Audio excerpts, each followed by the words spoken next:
بسم اللہ الرحمن الرحیم۔ السلام علیکم دوستو۔ حضرت علی رضی اللہ تعالی عنہ کی زوجہ، جنتی عورتوں کی سردار سیدہ فاطمہ رضی اللہ تعالی عنہ کی وفات ہوئی تو امام علی علیہ السلام نے اپنے بھائی عقیل سے درخواست کی کہ وہ ایسی عورت تلاش کریں جو اعلیٰ نسب سے تعلق رکھتی ہو تاکہ ان سے بہادر اور دلیر اولاد پیدا ہو جو کربلا میں امام حسین علیہ السلام کا مددگار بنے۔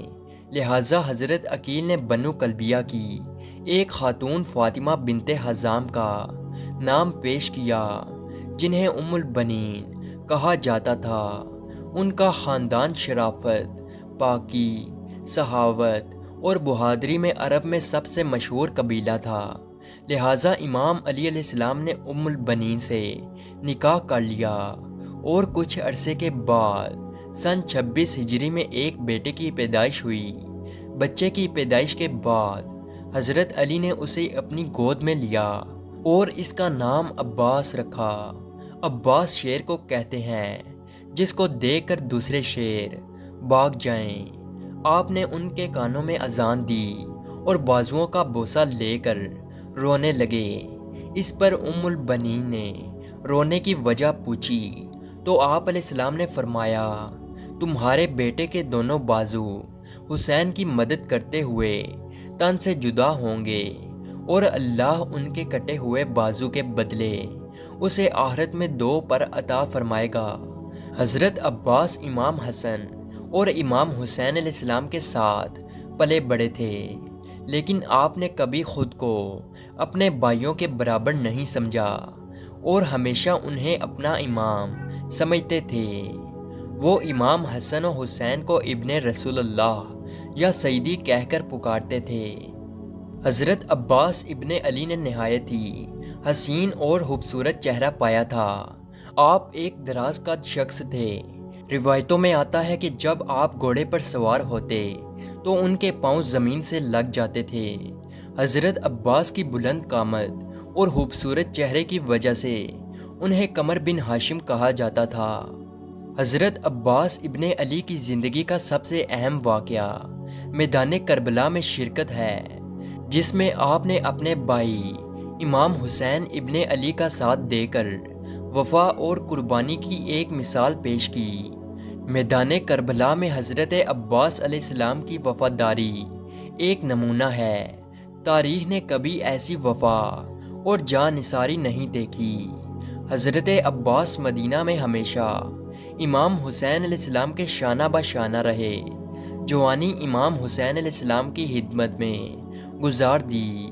بنی ہاشم میں آپ کا ایک خاص رعب دبا تھا۔ بنی ہاشم کے 30 جوان ہمیشہ امام حسین کے دفاع کے لیے تیار رہا کرتے تھے اور حضرت عباس ان جوانوں کے امیر تھے۔ کربلا کے میدان پر ایک دن جب حضرت عباس علمدار خیمے میں داخل ہوئے تو کیا دیکھتے ہیں کہ ایک کوہرام مچا ہوا ہے۔ بچے پیاس سے تڑپ رہے ہیں۔ پیاس کی وجہ سے علی اصغر کی حالت دیکھی نہ جا رہی تھی۔ کبھی سکینہ پکار کر کہتی ہے، اے چچا جان پانی، تو کبھی 6 ماہ کا علی اصغر اپنی سوکھی زبان نکال کر دکھاتا ہے۔ دوسری طرف بیمار زین العابدین علیہ السلام کا جسم بخار سے چلس رہا ہے۔ پیاس کی شدت سے جسم کانپ رہے ہیں اور ہر طرف سے پیاس پیاس کی آوازیں سنائی دے رہی ہیں۔ حضرت عباس علیہ السلام غضبناک حالت میں اٹھے، مشکیزہ اٹھایا اور گھوڑے کی باگیں فرات کی طرف موڑی تو امام علی مقام علیہ السلام نے فرمایا، بھائی عباس کہاں جا رہے ہو؟ عرض کی، آقا اجازت دو، میں فرات پر پانی لینے جا رہا ہوں۔ یہ سنا تو آقا حسین رو پڑے اور فرمایا، عباس تم میری چھوٹی سی جماعت کے علمدار ہو، تمہارے چلے جانے سے یہ سارا سلسلہ ختم ہو جائے گا۔ تم بھی جا رہے ہو، کیا یہ چاہتے ہو کہ جب حسین آنکھ کھولے تو اسے کوئی بھی اپنا نظر نہ آئے؟ خدا کے لیے میرا نہیں تو عورتوں کی بے بسی کا خیال کرو۔ مجھے تو پتہ ہے کہ ظالم کسی حالت میں بھی زندہ نہیں چھوڑیں گے۔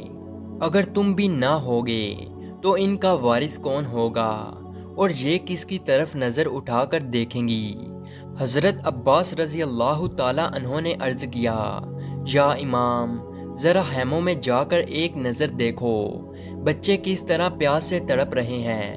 سکینہ نے بار بار مجھے کہا، چچا جان کوشش کرو، شاید 2 گھونٹ پانی مل جائے، اس لیے یا امام مجھے آپ اجازت دیجیے۔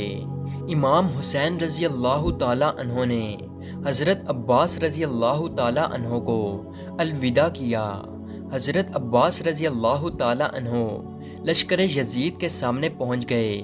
آپ رضی اللہ تعالیٰ عنہ نے اتمام حجت کے لیے ایک خطبہ ارشاد فرمایا، او کوفیو، بتاؤ کس کے امتی ہو؟ اگر تم مانتے ہو کہ رسول اللہ صلی اللہ علیہ وسلم کا کلمہ پڑھا ہے تو پھر آل رسول پر پانی کیوں بند کیا؟ ظالموں، یہ کہاں کا انصاف ہے کہ تمہارے جانور تو پانی پئیں مگر اہل بیت کے لیے 1 گھونٹ پانی کا نہیں ہے۔ ابھی وقت ہے، سوچو اور 2 گھونٹ پانی کے دے دو، میں تمہیں کل قیامت کے دن حوض کوثر کے جام پلاؤں گا۔ مگر ان ظالموں پر آپ کی تقریر کا کوئی فرق نہیں پڑا۔ بالآخر آپ لشکر جرار کی صفوں کو چیرتے ہوئے نہر فرات کی طرف بڑھے۔ جب عمر بن سعد نے دیکھا کہ حیدر کا لال بڑے ہی عزم و ہمت کے ساتھ آگے بڑھتا جا رہا ہے، اشقیاء نے راستہ روکنا چاہا۔ سیدنا عباس رضی اللہ تعالیٰ عنہ نے تلوار میان سے باہر نکالی جو بجلی کی طرح چمکی اور دشمنوں پر گری۔ حیدر کرار کی ہیبت و شجاعت نے دشمن کی صفوں میں راستہ بنا دیا اور دشمنوں کو کاٹتے ہوئے لبے دریا تک پہنچ گئے۔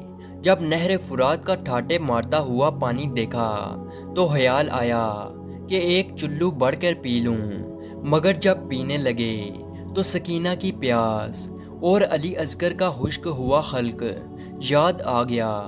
پانی اسی جگہ پر پھینک دیا اور جلدی سے پانی کا مشکیزہ بڑھا اور چلنے لگے تو شمرلین چلا اٹھا کہ اگر یہ پانی اہل بیت کے خیموں میں پہنچ گیا تو یاد رکھو پھر زمین پر کوئی یزیدی باقی نہ رہے گا۔ چنانچہ حضرت عباس رضی اللہ تعالیٰ عنہ کی پوری کوشش تھی کہ کسی طرح یہ پانی صحیح سلامت خیموں میں پہنچ جائے اور میرا یہ وعدہ بھی پورا ہو جائے، مگر دشمنوں نے تیروں کی بارش کر دی جس سے مشق چھلنی ہو گئی اور ادھر خیمے والے خوشی منا رہے ہیں کہ یا اللہ تیرا شکر ہے، عباس پانی لے کر آ رہے ہیں۔ مگر وہ یہ نہیں جانتے تھے کہ حوض کوثر کے مالک آج کربلا کے میدان میں چلتے ہوئے تیروں کی بارش میں آپ ان کے حملوں کا جواب دیتے ہوئے خیموں کی طرف بڑھتے چلے آ رہے تھے کہ ورقہ بن نوفل مردود نے چھپ کر حضرت عباس رضی اللہ تعالی عنہ پر وار کیا کہ آپ کا دایاں بازو کٹ گیا۔ جوش شجاعت دیکھیے کہ آپ نے فوراً نہایت ہی دلیری کے ساتھ مشق کو دوسرے کندھے پر اٹھا لیا اور بائیں ہاتھ سے تلوار پکڑ کر دشمنوں کا مقابلہ کرتے رہے۔ کوشش یہی تھی کہ کسی طرح پانی خیموں میں پہنچا دوں۔ آپ رضی اللہ تعالی عنہ بڑھتے آ رہے تھے کہ ملعون نے آپ پر دوسرا وار کیا اور حضرت عباس رضی اللہ تعالی عنہ کا دوسرا بازو بھی قلم کر دیا۔ آپ رضی اللہ تعالی عنہ نے مشق کے تسمہ کو دانتوں سے پکڑ لیا اور خیموں میں پہنچنے کی کوشش کر رہے ہیں، مگر صد افسوس کہ اس سکائے اہل بیت کی تمام امیدوں پر پانی پھر گیا کہ ایک تیر آ کر مشق میں پوست ہو گیا جس سے سارا پانی بہہ گیا، اور ایک دوسرا تیر آیا جو عباس کے سینہ اقدس پر آ لگا۔ ایک اور سیاہ کار نے سر اقدس پر وار کیا کہ آپ رضی اللہ تعالی عنہ زخموں سے لاچار ہو کر زمین پر گر پڑے اور امام علی مقام علیہ السلام کو آواز دی، اے بھائی حسین، میری طرف سے آخری سلام ہو۔ اس آواز کو سن کر جناب حضرت امام حسین رضی اللہ تعالیٰ عنہ دوڑتے ہوئے آپ کے قریب آئے اور پیکر وفا عباس کو دیکھ کر رو پڑے، آپ کی لاش کے ساتھ چمٹ گئے اور کہا، اے عباس، اب میری کمر ٹوٹ گئی ہے۔ آپ حضرت عباس رضی اللہ تعالیٰ عنہ کی لاش اٹھا کر خیموں میں تشریف لائے تو خیموں میں ایک کوہرام مچ گیا۔ حسین ابن علی نے سکینہ کو فرمایا، اے بیٹی تو بھی، اور اے علی اصغر تو بھی اپنے چچا کو معاف کر دینا، وہ تم سے کیا ہوا وعدہ پورا نہ کر سکا۔ یہ کہا اور حضرت عباس رضی اللہ تعالیٰ عنہ کی روح مبارک جنت کے اعلیٰ مقام میں پہنچ گئی۔ سلام یا عباس،